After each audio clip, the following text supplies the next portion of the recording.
Hello friends welcome to Pannag MCQ hub आज video रे आमे आमर ओएसटीटी एग्जाम सेप्टेम्बर मासर जो हवा ओएसटीटी एग्जाम हिस्ट्री रो क्लास 2 को रिवीजन करवा। हिस्ट्री रो क्लास 2 क्लास 1 ने आमे अशोक विषय डिस्कसन करथिले, क्लास 2 रे आमे खारवेल विषय कंप्लीट डिस्कसन करवा। टोटाल 66 एमसीक्यू आमे आज वीडियो रे डिस्कसन करवा जहाँ फल कि तुम खारवेल को लेकिन टॉपिकटा क्लियर हो। प्रथम क्वेश्चन देखिबा, the Hathi Gumpha inscriptions is located in which hill of Odisha. Hathi Gumpha अभिलेख ओडिशार केउं पहाड़ रे अछि? ठीक उत्तर कौन हम? धौली, उदयगिरी, खंडगिरी और ललितगिरी। हाथी गुंफा अभिलेख आमर उदयगिरी अच्छी, ऑप्शन सी आमर करेक्ट आंसर। भुवनेश्वर निकट थिबा उदयगिरी पहाड़ रे हाथी गुंफा नामक गोटे गुंफारे अच्छी। यहाँ ख्रीष्टपूर्व द्वितीय शताब्दीर कलिंगर राजा खारवेल संबंध में सूचना देता है, से खारवेल और हाथी गुंफा परस्पर सहित संपर्कित। Next question, Hathi Gumpha inscription is written in which script. यहाँ को लिपि लिखाई पचार मन रखा, यहाँ ब्राह्मी लिपि लिखाई, ऑप्शन बी आमर करेक्ट आंसर। यहाँ हूँ भारतर सबुठारु पुराना लिपि मध्यरु अन्यतम, गोटे प्राचीन भारतर सबुठारु पुराना लिपि मध्यरु अन्यतम ब्राह्मी लिपि। Which language is used in the हाथी गुंफा inscriptions? हाथी गुंफा अभिलेख रे केउं भाषा रे लिखाई? ब्राह्मी लिपि रे लिखाई आउ सेटा प्राकृत भाषा रे लिखाई, ऑप्शन ए को हमें ठीक उत्तर मारिबा। खारवेल कलिंगर केउं राजवंशर राजा थिले? से मन रखिबा, से हमर तांकु महामेघ वाहन बोली मध्ये कुआ जाय, खारवेल को महामेघ वाहन को कुआ जाय, तेनु से चेदी वंशर राजा थिले, ऑप्शन डी हमर एठी करेक्ट आंसर हे जिवो। मन रहिला। चलो नेक्स्ट क्वेश्चन को जीवा। In which year of his reign did Kharavela repair the gates and ramparts of Kalinga Nagari damaged bye storm. आपण शासनर केउं वर्ष रे खारवेल बात्या द्वारा क्षतिग्रस्त कलिंग नगरीर द्वार और प्राचीर को पुनरुद्धार करथिले? इंपोर्टेंट क्वेश्चन, तार ठीक उत्तर होछि प्रथम वर्ष, ऑप्शन बी हमर एठी करेक्ट आंसर हबो। अभिलेखर प्रथम वर्ष रे लेखा अछि जे झड़ रे क्षतिग्रस्त होइतिबा कलिंग नगरर द्वार और प्राचीर ए सब को से मरामती कराइथिले। नेक्स्ट क्वेश्चन, द्वितीय राजत्व वर्ष में खारवेल केउं समसामयिक शासक को अणदेखा कर पश्चिम को निजर सेना पठाइथिले? देख, से पुष्यमित्र शुंग को धमक देइथिले, पुष्यमित्र शुंग को धमक देइथिले आ प्रथम सातकर्णी को अणदेखा करथिले। प्रथम सातकर्णी को अणदेखा करी से पुष्यमित्र शुंग को धमक देई निजर सेना पठाइथिले पश्चिम को। तो बुझीगला, से अनुसार क्वेश्चन अनुसार तुम आंसर को टिक करिवो। पंचम राजत्व वर्ष में खारवेल कलिंग नगरी को एक नालर विस्तार करथिले। एही नालटी मुख्यतः कहा द्वारा खोला जाइथिला? गोटे केनाल खोलिथिले से, ए केनालटा नंद राजांग द्वारा खोला जाइथिला, तो ऑप्शन बी हमर एठी करेक्ट आंसर हिजिवो। अभिलेख अनुसार खारवेल को पंचम राजत्व वर्षर केते वर्ष पूर्वरु नंद राजांग जो केनालटा खनन करा जाइथिला? मन रखिबा, एटा तांकर राजत्व वर्षर पाखापाखि 500 वर्ष पूर्वरु 500 वर्ष पूर्वरु एटा खनन करा जाइथिला, जोटा पंचम राजत्व वर्षर शिलालेख रे उल्लेख अछि। क्लियर? से सेटा कोन करथिले? विस्तार करैथिले कोठी की हमर कलिंग नगर पर्यंत। नेक्स्ट, केउं राजत्व वर्ष में खारवेल मगध को आक्रमण करथिले आ तार राजा को परास्त करथिले? मगध को आक्रमण करी राजा को परास्त करिवार राजत्व वर्ष ला 12th रीजनल ईयर। एडी हम ऑप्शन बी को मारिबा ठीक उत्तर। द्वादश राजत्व वर्ष में खारवेल द्वारा पराजित मगधर राजा किए थिले? राजा किए थिले? सेतेबेले राजा थिले हमर किए? अग्निमित्र ना, थिले हमर बृहस्पति मित्र, ऑप्शन सी बृहस्पति मित्र थिले सेतेबेले राजा, तांको पराजित करथिले। मगधर राजा थिले सेतेबेले से किए? बृहस्पति मित्र। नेक्स्ट क्वेश्चन, नंद राजांक द्वारा पूर्वरु निया जाइतिबा केउं पवित्र प्रतिमा को खारवेल मगधरु फेराई आनिथिले? अच्छा, को प्रतिमा को जे फेराई आनिथिले कुह? से हमर फेराई आनिथिले बुद्ध प्रतिमा, विष्णु मूर्ति, हमर ऑप्शन बी ठीक उत्तर कलिंग जिन। ए कलिंग जिन को से हमर फेराई आनिथिले कोठु? मगधरु। आ एटा थिला कोन? जैन तीर्थंकर मूर्ति थिला। इंपोर्टेंट क्वेश्चन मन रखिबा। हाथी गुंफा अभिलेख अनुसार खारवेल केउं उपाधि धारण करथिले? खारवेल जो धारण करथिबा उपाधि महामेघ वाहन ठीक उत्तर हबो, चक्रवर्ती भी हबो, कलिंगाधिपति भी हबो, तो ऑप्शन डी आम एठी ठीक उत्तर मारिबा। नेक्स्ट चलो, खारवेल मुख्यतः केउ मानक पई उदयगिरी और खंडगिरी रे गुंफा निर्माण करथिले? सी जैन मंक्स मानक पई, हमर जैन मुनि अरहत जो मानक कुहा जाउतला से मानक पई निर्माण करथिले मुख्यतः खंडगिरी और उदयगिरी रे गुंफा। 13 नंबर राजत्व काल रे खारवेल जैन साधु मानक पई केउ स्थान रे गुंफा निर्माण करथिले? गुंफा निर्माण करथिबा स्थान होउची हमर उदयगिरी। तो हमर ऑप्शन उदयगिरी नहीं अच्छी, ऑप्शन सी रे अच्छी उदयगिरी, हमर ऑप्शन सी उदयगिरी होउची ठीक उत्तर। नेक्स्ट हाथीगुंफा अभिलेख रे खारवेल केते राजत्व वर्षर कार्यकारी वर्णित होईछि तांकर केते राजत्व वर्षर कार्यकारी वर्णित होईछि मन रखिबा तांकर 13 वर्षर राजत्वर कार्यकारी वर्णना करा जाईछि।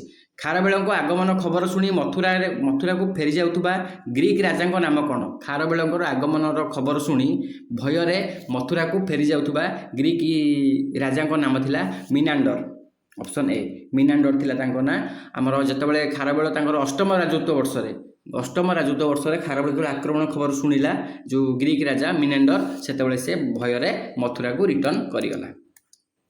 तृतीय राजत्व वर्ष रे खारवेल प्रजा मानक मनोरंजन पई केउ कलार आयोजन करथिले तृतीय राजत्व वर्ष रे खारवेल प्रजा मानकर मनोरंजन पई संगीत और नृत्य गांधर्व वेद जोटा कि म्यूजिक एंड डांस सहित रिलेटेड थिला सेही कलार आयोजन करथिले।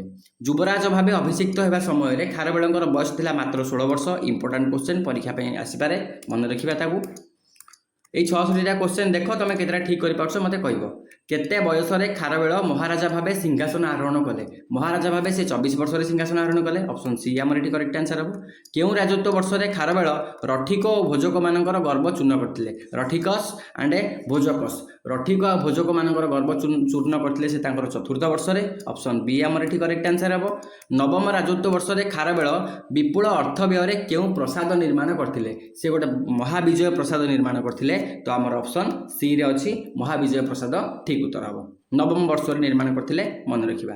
एकादश राजत्व वर्ष रे खारवेल केते वर्षर पुराना तामिल राज्य संघ को परास्त करथिले से पुराना तामिल राज्य संघ को परास्त करथिले सेटा थिला 113 वर्षर पुराना ऑप्शन ए एठी हमर ठीक उत्तर।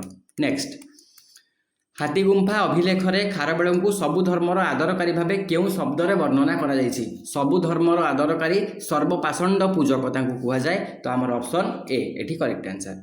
सातकर्णी राज्य अभिमुखे यात्रा समय रे खारवेल सेना केउ नदी पार होइतिला महानदी नुहे पार होइतिला गोदावरी नदी ऑप्शन ए को मारिबा ठीक उत्तर।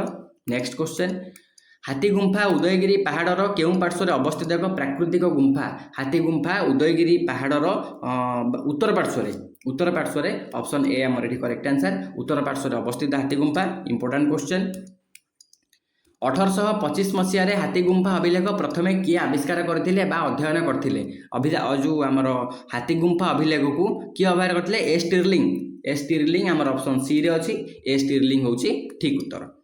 1837 मसीह हाथीगुंफा अभिलेखर प्रथम सफल पाठोद्धार किए करथिले प्रथम सफल पाठोद्धार करथिले जेम्स प्रिंसेप ऑप्शन बी आमर करेक्ट आंसर। प्रैक्टिस थरे दी थर करदब क्वेश्चन को देखिबो संगे संगे ऑप्शन तुमर मन को पळे आसीबो। खारवेल कला कौशलर दक्षता प्रतिपादन पई अभिलेख रे केउ उपाधि व्यवहृत होईछि तांकर कला कौशलर दक्षता प्रतिपादन पई कविता विशारद ना गांधर्व वेद बुद्ध ऑप्शन सी हम ठीक उत्तर। गांधर्व वेद बुद्ध जो उपाधि व्यवहृत होईछि ए सबु क्वेश्चन तुमर प्रीवियस ईयर ओडिशा एग्जाम रे कोठी ना कोठी आसीछि तेणु एई 66टा क्वेश्चन को प्रैक्टिस करो केतरा ठीक करछो मते कमेंट सेक्शन में कहबो से अनुसार तुमर प्रिपरेशन जणा पड़िबो। खारवेल अभिलेख कहा प्रति वंदना बा स्तुति रु आरंभ होईछि खारवेल अभिलेख वर्णना होईछि हमर कार अरहत एंड सिद्ध जैनिज्म प्रायतः सी जैन धर्म को गुरुत्व देते आउ जैन धर्मर अरहत आउ सिद्ध को प्रणाम जनाई आरंभ होईछि तांकर अभिलेख। नेक्स्ट क्वेश्चन को जीवा। नेक्स्ट क्वेश्चन कौन पचार केउ राजत्व वर्ष रे खारवेल जैन पंडित मानकर एक महासभा आयोजन करथिले इंपोर्टेंट क्वेश्चन परीक्षा पई केउ राजत्व वर्ष रे तांकर दशम राजत्व वर्ष रे ऑप्शन ए को मारिबा ठीक उत्तर। दशम राजत्व वर्ष रे जैन पंडित मानकर एक महासभा आयोजन करा जायतिला तांको द्वारा। अष्टम राजत्व वर्ष रे खारवेल केउ स्थान को आक्रमण करथिले से आक्रमण करथिले गोरथगिरी ऑप्शन बी हमर करेक्ट आंसर हबो एटा गोरथगिरी रो राजगृह थिला सेठी कि से आक्रमण करथिले। आउ 11तम आउ 12तम वर्षर अभियान रे खारवेल केउ दक्षिण राज्य मणिमुक्ता और संपद आनी दक्षिण राज्य मणिमुक्ता और संपद आनी कौ राज्य पांड्य राज्य तो आमर ऑप्शन सी एठी करेक्ट आंसर। आउ से पांड्य राज्य पाखापाखि थिला तामिल राज्यर गोटे संघ नुह कि से तामिल राज्यर संघ थिला तामिर देह संघातम थिला ताकू ध्वंस करथिले आउ बहु मूल्यवान धन रत्न संपत्ति सब बोई आनिथिले ହେଲା। ବର୍ତ୍ତମାନର ମଦୁରାଇ ଅଞ୍ଚଳରେ ସେତେବେଳେ ଥିଲା ଫେମସ୍ କ'ଣ ଏ ଯେଉଁ ବିଜନେସ୍ ପାଇଁ, କ'ଣ ପାଇଁ ଆମର ମୋତି ତା ସହିତ ରତ୍ନ, ତେଣୁ ସେ ଜାଗାକୁ ଆକ୍ରମଣ କରିଥିଲେ, ମଣିମୁକ୍ତା ଆଉ ସମ୍ପଦକୁ ସବୁ ଆଣିଥିଲେ। ଦେଖିବା ନେକ୍ସଟ କ୍ୱେଶ୍ଚନ୍, ହାତୀଗୁମ୍ଫା ଅଭିଲେଖରେ ସମୁଦାୟ କେତୋଟି ଧାଡ଼ି ରହିଛି? ହାତୀଗୁମ୍ଫା ଅଭିଲେଖରେ ମନେ ରଖିବା 17ଟି ଧାଡ଼ି ରହିଛି। ଆମର ଅପସନ୍ ଏ ଏଠି ହେଇଯିବ ଠିକ୍ ଉତ୍ତର। ଚାଲ ଆଉ 30ଟା କ୍ୱେଶ୍ଚନ୍ ଦେଖିବା। ଟୋଟାଲ ଆମର 66ଟା କ୍ୱେଶ୍ଚନ୍ ଖାରବେଳଙ୍କୁ ନେଇକି ଅଛି। ଚାଲ ଦେଖିବା ସେକେଣ୍ଡ ସେଟ୍। ହାତୀଗୁମ୍ଫା ଅଭିଲେଖରେ ବର୍ଣ୍ଣିତ ଖାରବେଳଙ୍କର ପ୍ରଧାନ ରାଣୀଙ୍କ ନାଁ କ'ଣ ଥିଲା? ପ୍ରଧାନ ରାଣୀଙ୍କ ନାଁ ଅମୃତପ୍ରଭା ନଥିଲା, ବାସବଦତ୍ତା ନଥିଲା, ହସ୍ତିସିଂହର କନ୍ୟା ବଜିରଘର କନ୍ୟା ଥିଲା, ତାଙ୍କୁ ଚିଫ୍ କୁଇନ୍ ବୋଲି କୁହାଯାଏ, ଆଉ ହାତୀସିଂହର ମୁଖ୍ୟ ରାଣୀ ବୋଲି ମଧ୍ୟ ତାଙ୍କୁ କୁହାଯାଉଥିଲା। ନିଜ ଶାସନର କେଉଁ ବଂଶରେ ଖାରବେଳ ମଗଧ ଅଭିମୁଖେ ଦ୍ୱିତୀୟ ସାମରିକ ଅଭିଯାନ କରିଥିଲେ? ମଗଧ ଅଭିମୁଖେ ଦ୍ୱିତୀୟ ସାମରିକ ଅଭିଯାନ ନିଜ ଶାସନର 12 ନମ୍ବର ବର୍ଷରେ କରିଥିଲେ। ଖାରବେଳ କେଉଁ ରାଜବଂଶର ତୃତୀୟ ପିଢ଼ିର ଶାସକ ଥିଲେ? ଖାରବେଳ ତୃତୀୟ ପିଢ଼ିର ଶାସକ ଥିଲେ ମହାମେଘବାହନ ରାଜବଂଶର, ତେଣୁ ତାଙ୍କୁ ମହାମେଘବାହନ ବୋଲି ମଧ୍ୟ କୁହାଯାଉଥିଲା, ଯେଉଁଟା ଆମେ ଡିସ୍କସନ୍ କରିଥିଲେ। ନେକ୍ସଟ କ୍ୱେଶ୍ଚନ୍ ହେଉଛି ତାଙ୍କର 6 ନମ୍ବର ରାଜତ୍ୱ ବର୍ଷରେ ଖାରବେଳ ନଗର ତା ସହିତ ଜନପଦବାସୀମାନଙ୍କ ପାଇଁ କେଉଁ କରର ଛାଡ଼ କରିଥିଲେ? କେଉଁ କରର ଛାଡ଼ କରିଥିଲେ? ଆମର ଭୂମି କର ନୁହେଁ, ଜଳ କର ନୁହେଁ, ସମସ୍ତ ପୌର ଆଉ ଗ୍ରାମୀଣ କର। Option A all municipal taxes and custom duties, ଏହି କର ସବୁ ସେ ଛାଡ଼ କରିଦେଇଥିଲେ। ଦ୍ୱିତୀୟ ରାଜତ୍ୱ ବର୍ଷରେ କୃଷ୍ଣା ନଦୀ ନିକଟସ୍ଥ କେଉଁ ସହରକୁ ଖାରବେଳ ଆକ୍ରମଣ କରିଥିଲେ? କୃଷ୍ଣା ନଦୀ ନିକଟସ୍ଥ ଅସିକ ନଗର। ତ ଆମର ଅପସନ୍ ବି ଏଠି କରେକ୍ଟ ଆନ୍ସର ହେବ, ଅସିକ ନଗରକୁ ସେ ଆକ୍ରମଣ କରିଥିଲେ। ଉଦୟଗିରି ଠାରେ ଖାରବେଳଙ୍କର ପ୍ରଧାନ ରାଣୀଙ୍କ ଦ୍ୱାରା ନିର୍ମିତ ଗୁମ୍ଫା ରାଣୀ ଗୁମ୍ଫା କୁଇନ୍ସ କେଭ୍। ଅପସନ୍ ସି ଆମର ଏଠି କରେକ୍ଟ ଆନ୍ସର। ନେକ୍ସଟ କ୍ୱେଶ୍ଚନକୁ ଯିବା। ଖାରବେଳଙ୍କର ସାମ୍ରାଜ୍ୟ ଚତୁର୍ଦିଗରେ ବିସ୍ତୃତ ଥିବାରୁ ଅଭିଲେଖରେ ତାଙ୍କୁ କେଉଁ ଆଖ୍ୟା ଦିଆଯାଇଛି? ତାଙ୍କୁ ଚକ୍ରବର୍ତ୍ତୀର ଆଖ୍ୟା ଦିଆଯାଇଛି। ଅପସନ୍ ସି ଆମର ଏଠି କରେକ୍ଟ ଆନ୍ସର ହେବ। ନେକ୍ସଟ କ୍ୱେଶ୍ଚନ୍, କେଉଁ ରାଜତ୍ୱ ବର୍ଷରେ ଖାରବେଳ ଉତ୍ତରକୁ ସେନା ପରିଚାଳନା କରି ଗଙ୍ଗା ନଦୀ ପର୍ଯ୍ୟନ୍ତ ପହଞ୍ଚି ଯାଇଥିଲେ? ସେ ଗଙ୍ଗା ନଦୀ ପର୍ଯ୍ୟନ୍ତ ପହଞ୍ଚି ଯାଇଥିଲେ ନିଜର 12 ନମ୍ବର ରାଜତ୍ୱ ବର୍ଷରେ। ଅପସନ୍ ବି କୁ ମାରିବା ଠିକ୍ ଉତ୍ତର। ଉଦୟଗିରି ପାହାଡ଼ର କେଉଁ ଗୁମ୍ଫାଟି ଖାରବେଳଙ୍କର ପରିବାର ଆଉ ଉତ୍ତରାଧିକାରୀମାନଙ୍କ ସହିତ ଜଡ଼ିତ? ତାଙ୍କର ପରିବାର ଆଉ ଉତ୍ତରାଧିକାରୀମାନଙ୍କ ସହିତ ଜଡ଼ିତ ଥିବା ଗୁମ୍ଫା ହେଲା ମଞ୍ଚପୁରୀ ଗୁମ୍ଫା। ଅପସନ୍ ସି ଆମର କରେକ୍ଟ ଆନ୍ସର। ମଞ୍ଚପୁରୀ ଗୁମ୍ଫା ଅଭିଲେଖରୁ ପ୍ରାପ୍ତ ଖାରବେଳଙ୍କର ପୁତ୍ର ତଥା ଉତ୍ତରାଧିକାରୀଙ୍କର ନାମ କ'ଣ? ତାଙ୍କର ଉତ୍ତରାଧିକାରୀଙ୍କ ନାମ ଥିଲା ବାଡ଼ୁଖା। ଅପସନ୍ ଏ ବଡ଼ଖୁ ବା ବାଡ଼ୁଖା, ଯାହା ତମେ ପଢ଼ିପାରିବ। ନେକ୍ସଟ, ହାତୀଗୁମ୍ଫା ଅଭିଲେଖରେ ବର୍ଣ୍ଣିତ ଖାରବେଳଙ୍କର ଚତୁରଙ୍ଗ ସେନା, ଇମ୍ପୋର୍ଟାଣ୍ଟ କ୍ୱେଶ୍ଚନ୍, ଚତୁରଙ୍ଗ ସେନାରେ କେଉଁଟା ଅନ୍ତର୍ଭୁକ୍ତ ନଥିଲା? ତାଙ୍କର ଚତୁରଙ୍ଗ ସେନାରେ ମନେ ରଖିବା ନାଭି ନୌସେନା ନଥିଲା। ତାଙ୍କର ପଦାଧିକ ସୈନ୍ୟ ଥିଲେ, ଅଶ୍ୱ ଥିଲେ, ରଥ ଥିଲା ଆଉ ହାତୀ ଥିଲା, ତାଙ୍କର ନୌସେନା ନଥିଲା। ନେକ୍ସଟ, ମହାମେଘବାହନ ବଂଶାବଳୀ ଅନୁସାରେ ଖାରବେଳଙ୍କର ପିତାଙ୍କ ନାଁ କ'ଣ ଥିଲା? ଇମ୍ପୋର୍ଟାଣ୍ଟ କ୍ୱେଶ୍ଚନ୍, ତାଙ୍କ ନାଁ ଥିଲା ଚେତରାଜ। ଅପସନ୍ ସି ରେ ଅଛି, ଅପସନ୍ ସି କୁ ମାରିବା ଠିକ୍ ଉତ୍ତର। ଜୀବନର ପ୍ରଥମ କେତେ ବର୍ଷ ଖାରବେଳ ଲିପି, ରୂପ, ଗଣନା, ବ୍ୟବହାର ଆଉ ବିଧିର ଶିକ୍ଷା କରିଥିଲେ? ଆଚ୍ଛା, ଶିକ୍ଷା କରିଥିଲେ ଏସବୁ ଜିନିଷ ନିଜ ଜୀବନର ପ୍ରଥମ 15 ବର୍ଷରେ। ସପ୍ତମ ରାଜତ୍ୱ ବର୍ଷରେ ଖାରବେଳଙ୍କର ବ୍ୟକ୍ତିଗତ ଜୀବନରେ କେଉଁ ଘଟଣା ଘଟିଥିଲା? ଏକ ଇମ୍ପୋର୍ଟାଣ୍ଟ କ୍ୱେଶ୍ଚନ୍। ସପ୍ତମ ରାଜତ୍ୱ ବର୍ଷରେ ତାଙ୍କର ବାହାଘର ହୋଇଥିଲା। କାହା ସହିତ? ବ୍ରଜଘର ରାଜକୁମାରୀଙ୍କ ସହିତ ହୋଇଥିଲା, ତେଣୁ ବ୍ରଜଘର କନ୍ୟାଙ୍କ ସହ ତାଙ୍କର ବିବାହ, ମାରିବା ଠିକ୍ ଉତ୍ତର। ଖାରବେଳଙ୍କ ଦ୍ୱାରା ପରାଜିତ ରଠିକ ଆଉ ଭୋଜକମାନେ କେଉଁ ଅଞ୍ଚଳର ଶାସକ ଥିଲେ? କୁହ। ସେମାନେ ଥିଲେ ଦକ୍ଷିଣ ଗୁଜୁରାଟ ଆଉ ମହାରାଷ୍ଟ୍ର। ମହାରାଷ୍ଟ୍ର ପଶ୍ଚିମ ଦାକ୍ଷିଣାତ୍ୟ, ହଁ ଏଇଟା ହିଁ ହେବ ଦକ୍ଷିଣ ଗୁଜୁରାଟ। ତ ୱେଷ୍ଟର୍ଣ୍ଣ ଡେକାନ୍ ଆମର ଏଠି ଠିକ୍ ଉତ୍ତର ହେବ। ଆମେ ବିଶେଷତଃ ମନେ ରଖିବା ମହାରାଷ୍ଟ୍ର। ଖାରବେଳଙ୍କ ରାଜତ୍ୱ କାଳରେ କଳିଙ୍ଗର ରାଜଧାନୀ କ'ଣ ଥିଲା? ଖାରବେଳଙ୍କ ରାଜତ୍ୱ ସମୟରେ କଳିଙ୍ଗର ରାଜଧାନୀ ଥିଲା Kalinganagar. Important question, option C. ଖାରବେଳଙ୍କ ସମୟରେ ଜୈନ ସାଧୁମାନେ କେଉଁ ପର୍ବତରେ ତପସ୍ୟା କରୁଥିଲେ? ଜୈନ ସାଧୁମାନେ ଯେଉଁ ପର୍ବତରେ ତପସ୍ୟା କରୁଥିଲେ ତାର ନାଁ ଥିଲା କୁମାରୀ ପର୍ବତ। ଆମର ଅପସନ୍ ଏ ରେ ଅଛି, ଅପସନ୍ ଏ କୁ ମାରିବା ଠିକ୍ ଉତ୍ତର। ନେକ୍ସଟ କ୍ୱେଶ୍ଚନ୍, ମଗଧ ବିଜୟ ଦ୍ୱାରା ଖାରବେଳ କେଉଁ ସାମାଜିକ ତଥା ରାଜନୈତିକ ସ୍ୱାଭିମାନ ପୁନରୁଦ୍ଧାର କରିଥିଲେ? ଆଚ୍ଛା, କ'ଣ ପୁନରୁଦ୍ଧାର କରିଥିଲେ? ସେ ପୁନରୁଦ୍ଧାର କରିଥିଲେ କଳିଙ୍ଗର ଗୌରବକୁ ଫେରାଇ ଆଣିଥିଲେ। ମୌର୍ଯ୍ୟ ବିଜୟ ପରେ ହଜିଯାଇଥିବା କଳିଙ୍ଗର ସମ୍ମାନକୁ ସେ ଫେରାଇ ଆଣିଥିଲେ। ତ ଅପସନ୍ ବି ଆମର ଏଠି ଠିକ୍ ଉତ୍ତର ହେବ। ନେକ୍ସଟ କ୍ୱେଶ୍ଚନ୍, ହାତୀଗୁମ୍ଫାର କେଉଁ ଭାଗରେ 17 ନମ୍ବର ଧାଡ଼ିର ଅଭିଲେଖ ଖୋଦିତ ହୋଇଛି? 17 ନମ୍ବର ଧାଡ଼ିର ଅଭିଲେଖ ହାତୀଗୁମ୍ଫାର ଉପରି ଭାଗରେ ଖୋଦିତ ହୋଇଛି। ତ ଗୁମ୍ଫା ମୁଖର ଉପରି ଭାଗ, over hanging bro is the correct answer. ଦଶମ ରାଜତ୍ୱ ବର୍ଷରେ ଖାରବେଳ ଭାରତବର୍ଷ ବା ଉତ୍ତର ଭାରତ ଆଡ଼କୁ କରିଥିବା ଅଭିଯାନର ଲକ୍ଷ୍ୟ କ'ଣ ଥିଲା? ଉତ୍ତର ଭାରତର ରାଜ୍ୟକୁ ବିଜୟ କରିବା ତାଙ୍କର ଲକ୍ଷ୍ୟ ଥିଲା। ତ ଆମର ଅପସନ୍ ଏ ଏଠି ହେଇଯିବ correct answer. Next question, Kharavela but back treasures, ତାମାନେ ଟ୍ରେଜର୍ସ ଆଣ୍ଡ ପଲ୍ସ, ମୁକ୍ତା ଆଉ ରତ୍ନ ଏସବୁ ଆଣିଥିଲେ दक्षिण भारतर केउ अंचल पूर्व क्वेश्चन डिस्कसन करथिले नुहे कि दक्षिण भारतर पांड्य राज्य ऑप्शन बी आमर करेक्ट आंसर। सर्वधर्म सहिष्णुता प्रतिपादन पई खारबेल अभिलेख रे केउ उपाधि ग्रहण करथिले से सर्वपाषांड पूजक उपाधि ग्रहण करथिले। तो आमर ए क्वेश्चन रिपीट हेछि छाड़ आगु जिबा। 13 नंबर वर्ष में जैन मुनि उदयगिरी निर्मित स्तंभ गुड़िक केउथिरे तैयारी होइतिला मन रखिबा से गुडा सब पत्थर तैयारी थिला आ गोटिए पत्थर रु खोदित मोनोलिथिक स्टोन इंपोर्टेंट क्वेश्चन परीक्षा रे क्वेश्चन आसी पारे। नेक्स्ट खारबेल पूर्वर केउ वंश कलिंग जीन को नहीं कलिंगर अपमान करथिले कलिंग जीन को नहीं कलिंगर अपमान करथिबा वंश है नंदवंश ऑप्शन बी आमर करेक्ट आंसर।